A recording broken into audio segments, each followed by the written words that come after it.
Welcome to my YouTube channel. मी नमिता तुमच्या सगळ्यांचं स्वागत करत आहे आपल्या यूट्यूब चॅनलवरती. तर आज मी तुम्हाला सांगणार आहे की पहिले प्रेग्नन्सीमधले 3 महिने ते काळजी कशी घ्यावी, काय काय गोष्टी अवॉइड करायच्या याच्यात. तर चला आपण सुरुवात करूया. सगळ्यात पहिले हे सांगते मी तुम्हाला की फर्स्ट प्रेग्नन्सी जेव्हा कन्सीव्ह होते तर तेव्हा आपण सगळ्यात पहिले तर आपण प्रेग्नन्सी टेस्ट करतो. त्यानंतरून आपण टेस्ट केल्यानंतर आपण डॉक्टरकडे जातो, डॉक्टरकडे कन्सल्ट करतो. डॉक्टरसुद्धा पुन्हा चेक करता की खरंच म्हणजे तिथे पण जाऊन चेक करतात की आहे का नाही. सो तिथे पण तुम्हाला प्रेग्नन्सी टेस्ट किट दिल्यावरती टेस्ट करता.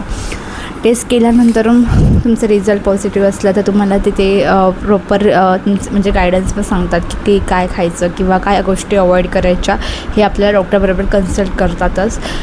मोस्ट ऑफ मला सुरुवातीला जेव्हा कळालं की मी जेव्हा प्रेग्नन्सी टेस्ट केली माझ्या टेस्टमध्ये पॉझिटिव्ह होता. तर मी गेल्यानंतरून मला डॉक्टरने लगेच सांगितलं की म्हणजे 3 महिने तर मला प्रॉपर काळजी घ्यायला लावलेली होती. त्यानंतर मला मेडिसिन चालू केलेल्या होत्या, भरपूर गोष्टी अवॉइड करायला लावल्या होत्या, जसं की ट्रॅव्हल. म्हणजे तेव्हा तर मी ऑफिस वर्क करायची, तर माझं ऑफिस ऑलमोस्ट 15-20 मिनिट्स अराऊंड होतं. तर तेव्हा मला एवढंसं टेन्शन नाही वाटायचं. हळूहळू जायची, गाडीवरच जायची पण एकदम स्लोली. जास्त टाईम झाला तरी चालेल पण मी थोडंफार स्लो काम करायचे मी.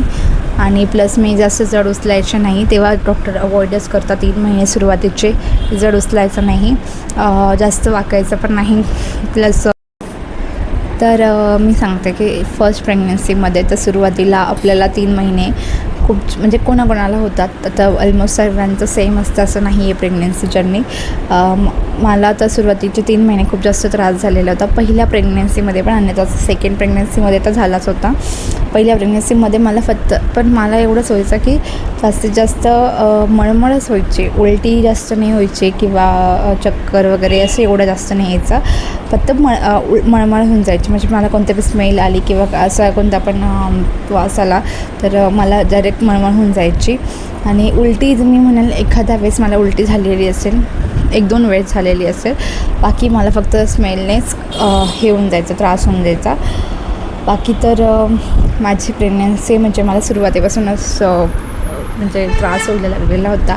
पण तरी त्याच्यानंतर मी एकदा कन्फर्मली चेक केलं. जेव्हा मी चेक केलं त्याच्यानंतर मला समजलं की मी प्रेग्नंट आहे असं.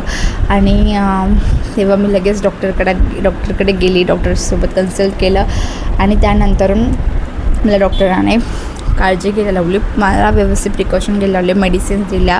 त्याच्यानंतर 3 महिने व्यवस्थित काळजी घ्यायची की जड उचलायचं नाही, जास्त प्रवास करायचा नाही. तुम्ही जर बाहेर कुठे प्रवास करत असाल तर ते पण तुम्ही अवॉइड करा त्या 3 महिन्यामध्ये. कारण की 3 महिने खूप महत्त्वाचे असतात, कारण की त्यामध्ये काहीही होऊ शकतं. कधी आपल्याला अंगावरून सुद्धा जातं आपण जर आपली काळजी नाही घेतली तर.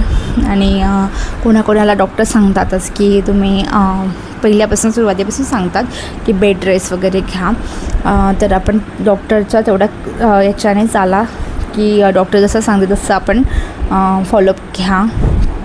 आणि सगळ्यात पहिली गोष्ट तर तिखट मसालेदार किंवा गरम पदार्थ हे जास्त अवॉइड करा.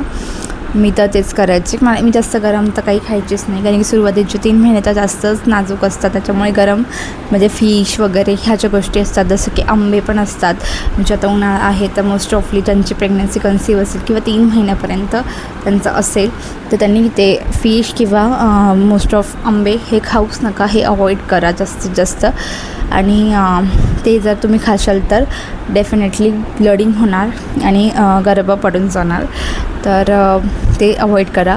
मेडिसिन टाईम टू टाईम घ्या. प्लस जास्त जड उचलू नका, खाली वाकू नका. एकदम स्वतःची छानपैकी काळजी घ्या. आणि त्याच्यानंतरून सेकंड मंथमध्ये 1.5 किंवा 2.5 महिन्याच्या आसपास आपले बाळाचे हार्टबीट घेऊन जातात. तर ते सुद्धा दिसतात आपल्याला. आणि त्याच्यानंतर 3-3.5 महिन्याचे ND स्कॅन असते, ज्याच्यात बाळाचे अवयव येतात. म्हणजे त्याच्यामध्ये हातपाय सर्व अवयव रेडी राहतात त्याचे बाळाचे. तर खूप छान वाटतं ते. बस मी तर माझी स्वतःची काळजी अशी कारण तेव्हा तर मी जॉब करायचे. माझ्या पहिल्या प्रेग्नन्सीमध्ये तर माझा जॉब होता, तर मी जॉबला जायचे.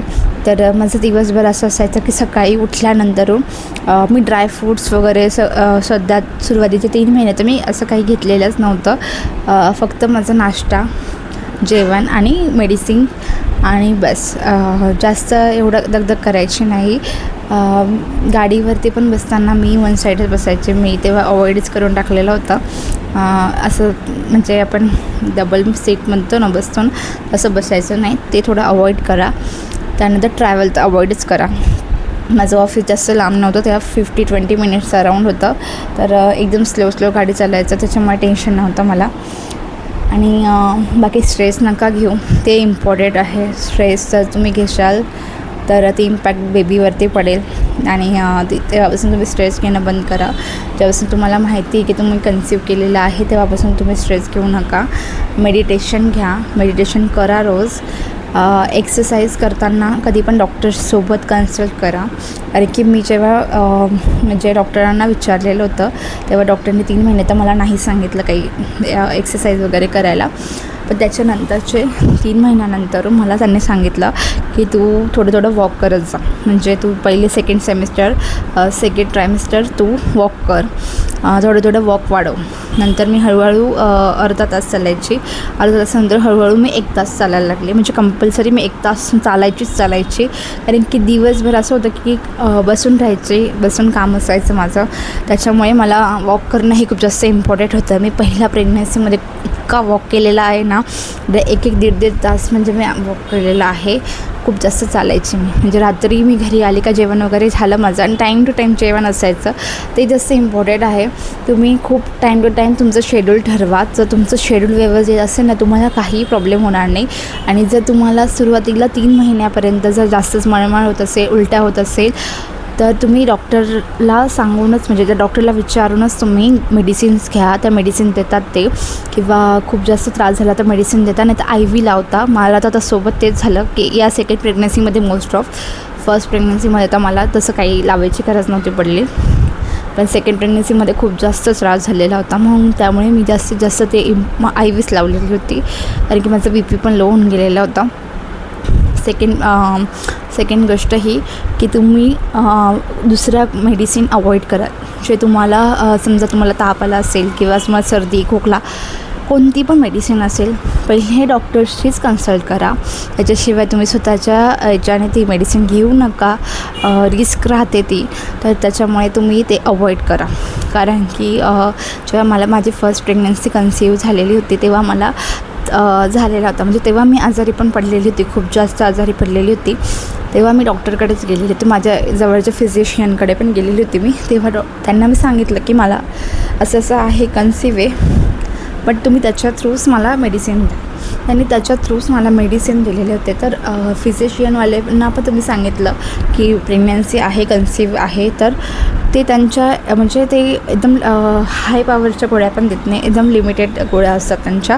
त्याच्याने काही त्रास नाही होत. मी घेतलेल्या होत्या, त्याच्यामुळे मला काही असं त्रास नाही झालेला. पण त्याच्यानंतरून मी स्वतःची काळजी भरपूर घेतलेली होती. आणि मोस्ट ऑफ पाणी जास्त प्या.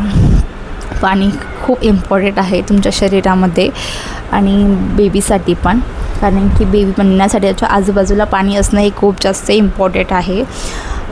त्यानंतरून तुम्ही मेडिसिन तर अवॉइडच करा. ते तर खूप जास्त म्हणजे रिस्क आहे. प्लस तुम्हाला जसं डॉक्टर जसं सगळ्यात मेन ते इम्पॉर्टंट ही गोष्ट की तुम्हाला डॉक्टर जे पण टेस्ट करायला लावतील, ब्लड टेस्ट, त्या ब्लड टेस्ट करा. कारण की खूप इम्पॉर्टंट आहे, मी सांगते तुम्हाला. कारण की थायरॉईडचे आपल्याला TSH वगैरे T3 ह्या आपल्या टेस्ट करायला लावतात थायरॉईडच्या, ती खूप इम्पॉर्टंट आहे. ती तुम्ही करा. कारण की तुम्ही जितक्या लवकर करशाल, आणि डॉक्टर सांगतातच तेव्हा, पण तुम्ही जितक्या लवकर करशाल ना तर ते तुमच्यासाठी बेस्ट आहे. कारण की आईच्या थायरॉईडवरतीच बेबीचं ब्रेन डेव्हलपमेंट चालतं आणि ते त्याच्याच थ्रू तयार होतं. त्याच्यामुळे तुम्ही जर कन्सीव्ह केलं असेल तर तुम्हाला डॉक्टर 3 महिने तर तुम्हाला ब्लड टेस्ट ते सर्व काही टेस्ट करायलाच लावतात. त्यानंतर पण करायला लावतात. कधी कधी होतो प्रेग्नन्सीमध्ये पण थायरॉईड येऊ शकतो, इश्यू होतो थायरॉईडचा पण. तर ते तुम्हाला तसं सांगतातच, पण पहिले 3 महिन्यामध्ये पण ते ब्लड टेस्ट करायला लावतात, त्याच्या थायरॉईडचे टेस्ट असतेच. जर का तुम्हाला थायरॉईड असेल तर डॉक्टर त्यांच्या थ्रू मेडिसिन चालू करतात. मोस्ट ऑफ तर मला पहिल्या प्रेग्नन्सीमध्ये पण थायरॉईड नव्हता, माझ्या टेस्ट केलेला होता ना. आत्ताच्या प्रेग्नन्सीमध्ये थायरॉईड नव्हता. आणि एक बोलतो ना आपण की म्हणजे खूप काळजी घ्यावी लागते आपल्याला, खूप म्हणजे खूप. प्रत्येक गोष्ट आपल्याला अवॉइड करून चालत नाही, जसं सांगतील तसं करावं लागतं. म्हणजे बाकीचे लोक असे बोलतात की आमच्या वेळेस असं काही नव्हतं, किंवा आम्ही केलं, आम्ही 1-1, 2-2, 4-4 पोरं वाढवले. पण त्यांची गोष्ट ही वेगळी होती. त्यांचं खाणंपिणं, त्यांच्या सगळ्या लाईफस्टाईल हे चेंज होतं आणि आत्ताच्या लाईफस्टाईलमध्ये खूप जास्त फरक आहे. त्यामुळे प्लीज डॉक्टर जसं सांगतील त्याप्रमाणे करा. एक्सरसाइज म्हणजे तुम्ही नॉर्मल डिलिव्हरीसाठी जो खूप प्रयत्न करताय, तुम्हाला नॉर्मल डिलिव्हरीच पाहिजे, तर मी स्वतःहून सांगते, माझ्यावरून सांगते मी तुम्हाला की मी सुद्धा हाच प्रयत्न केलेला होता की मला नॉर्मल डिलिव्हरी पाहिजे.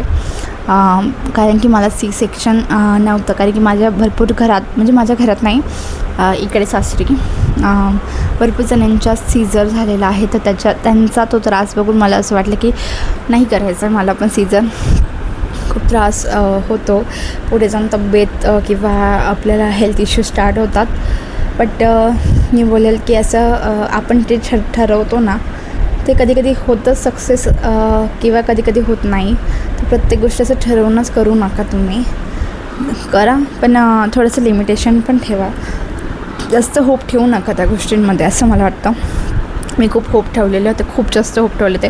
तसं मला तर डॉक्टरने एक्सरसाइज नाही करायला लावली, त्याच्यामुळे तो विषय मी तिथे स्टॉप केला. मी फक्त आणि फक्त वॉक करायचे, कंटिन्यू वॉक करायचे. यार मी खूप चालायची, मी इतकी चालायची की माझ्यासारखं चालणं मी बोलेल की कोणी करू शकत नाही. माझं चालणं म्हणजे असं हळू नाजूक याच्यासारखं नव्हतं, एकदम फास्ट चालायची मी. म्हणजे कोणाला सगळे मला बोलायचे की तू प्रेग्नंट आहे, तू हळूहळू चाल, किंवा जास्त घाई करू नको, किंवा चालताना थोडंसं बोलताना आपण असं फास्ट जास्त चालणं तुझ्यासाठी हेल्थ चांगलं नाही आहे, किंवा बेबीसाठी चांगलं नाही आहे. पण मी जास्त इतकं मनावर नाही घेतलं त्या गोष्टी. मी एकदम माझं चालणं व्यवस्थित ठेवलं मी, कारण की मला ते असं मुरगळले असं आपणा नाही आवडत. जर मी आहे फिट, तर माझ्यामध्ये तेवढं आहे तर मी करू शकते असं मला वाटतं. तर मी भरपूर ट्राय केला, पण मला काही पेन स्टार्ट झालं नाही. हे सगळं तुमच्या बेबीवर डिपेंड आहे, हे तुमच्यावर पण नाही बोलणार मी. हे सगळं आपल्या बेबीवर डिपेंड असतं. त्यामुळे बेबी जसं पोझिशन घेईल, किंवा तो लास्ट मोमेंटमध्ये काय करतो, कसं काय नाही, हे काही सांगू शकत नाही. त्याच्यामुळे इतकं काय बोलता ना, तुम्ही जास्त विचार करतच बसू नका की माझी नॉर्मलच होईल आणि मला नॉर्मलच करायचे, हे विचारात पडू नका तुम्ही. डॉक्टर जेव्हा लास्ट मोमेंटला जसं सांगतील तसंच करा. म्हणजे बाकीचे आहे तुम्हाला, म्हणजे सगळ्यांनाच बोलता, इवन माझ्या बाबतीत पण तेच झालं. त्यामुळे पण हा माझा डिसिजन होता की मला सी सेक्शन करायचं, कारण की कम्प्लिटली मी 9 महिने आणि 9 दिवस घेतले. 9व्या दिवशी मी कम्प्लीट जेव्हा माझे झाले, त्याच दिवशी मी सीझर करायचा डिसिजन घेतलेला होता. ऑलमोस्ट मला डॉक्टर बोललं होतं की 1-2 दिवस तू अजून थांब, पण मी तरी नाही थांबली, कारण की माझ्या मनात खूप जास्त भीती वाटते.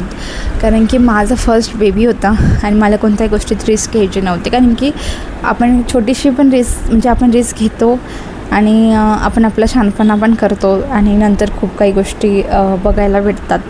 असं काही केसेसमध्ये मी बघितलं आहे माझ्या डोळ्याने. त्यामुळे मी ती गोष्ट अवॉइड केली. भले मला ताणे भेटले किंवा कोणी काही मला बोललं तर चालेल, पण बेबीसोबत कॉम्प्रोमाइज करू नका. सो डिसिजन असेल लास्ट मोमेंटला, प्लीज तो डिसिजन तुम्ही फायनल करा आणि आपला बेबी आपला सुखरूप हाताशी घ्या तुम्ही. मी तर तुम्हाला हेच सांगेन, मी पण तेच केलं आणि मला माझा बाळ सुखरूप भेटला. तर बस मी हे अशी काही जर्नी होती. अजून पुढे तुम्हाला माझे व्हिडिओज बघायलाच भेटतील, की म्हणजे जर्नी, सेकंड प्रेग्नन्सीमधली जर्नी तुम्हाला बघायलाच भेटेल. तर नक्कीच बघा, आणि आवडलं असेल तर माझ्या चॅनलला लाईक करा, सबस्क्राईब करा आणि शेअर करा. बाय.